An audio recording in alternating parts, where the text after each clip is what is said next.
Welcome to Take 10 with Glenn, where we take 10 minutes to explore timeless truth for today's culture. In this special series, we're diving into the 7 mountains of influence, 7 spheres of society that shape our world, and where God has called his people to rise, restore, and reign with kingdom purpose. You were never meant to sit on the sidelines. It's time to take your place on this mountain. Welcome to Take 10 with Glenn, and I am continuing my focus on the origin of the family, the blueprint that God has designed. And he starts off in Genesis chapter 1, verse 26 by saying, "Then God said, 'Let us make man in our image, after our likeness, and let them have dominion.'" So God created man in his own image. In the image of God, he created him, male and female. He created them. Then in verse 28, God blessed them and said, "Be fruitful and multiply, fill the earth and subdue it, and have dominion." This is where the story of the family begins. Today, there are so many definitions in the world of what a family looks like and how it interacts. But for us believers, those who trust in God, Abba, Yahweh, and the Son of God, Yeshua, Jesus, we refer to the Bible and say what it says, and we put our belief in that. So anything or anybody that the original blueprint is exactly where we go to. There's actually in theology a thing called the law of first mention. Well, you don't get any closer than Genesis chapter 1 for the first mention of family. And think about it. There was just no explanation really needed. It was just declared that God was going to make humankind in his image and in his likeness. And he specifically says male and female. It doesn't get any clearer than that, does it? Now, that may offend some people, but it's exactly what God said, and he's the creator, so the creator gets to define what man and woman, male and female is. So that's the mandate for a family. Be fruitful and multiply. It means that family, which is made in God's image, is supposed to have dominion and rule and be fruitful and subdue and rule the earth. This is God's kingdom. This is why when God said to reflect heaven on earth, that he started with Adam and Eve in Genesis chapter 1. Why is this so controversial? For generations, for thousands of years, it's been pretty clear that God created male and female, but somehow it has taken on a lot more complexity. And I just wanted to address this today, talking about how important it is that we understand what God's word says. In Genesis chapter 2, verse 18, after God made Adam, he said, it's not good for man to be alone. I will make him a helper fit for him, a partner to continue to not only display God's image, but also to function in a way of community and unity.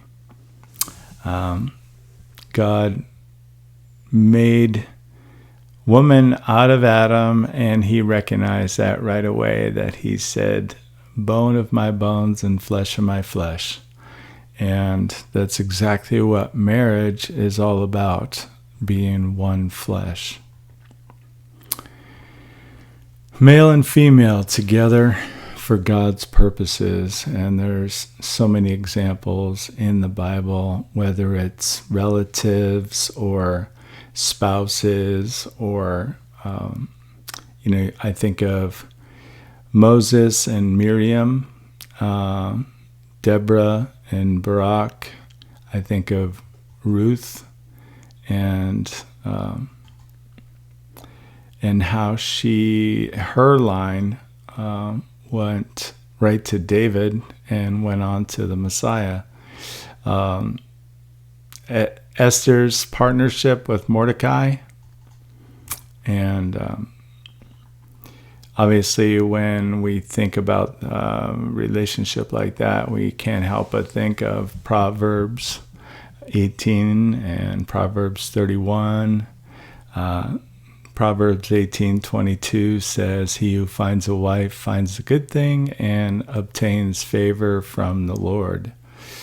And Proverbs 31:10 through 31, a godly wife strengthens her household, and her husband and her children rise up and call her blessed. Ecclesiastes is often quoted at weddings. Two are better than one. A threefold cord is not quickly broken.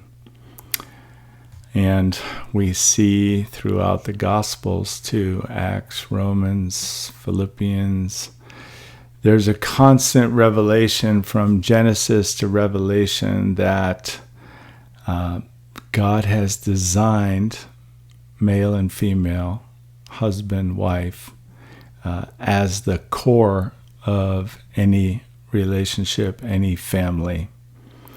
In fact, when marriage is talked about, it says that a man will leave his father and mother and cling to his wife, and they'll become one flesh.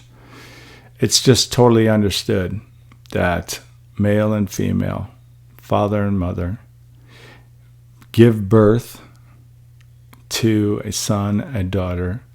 And in this case, the scripture talks about a son leaving his parents and starting his own family with his wife. So, and they are called also to be fruitful and multiply.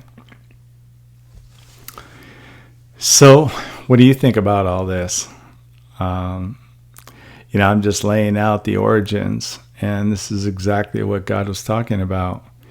I know that there's so many people who want to just really challenge that, but it just seems so obvious. But it's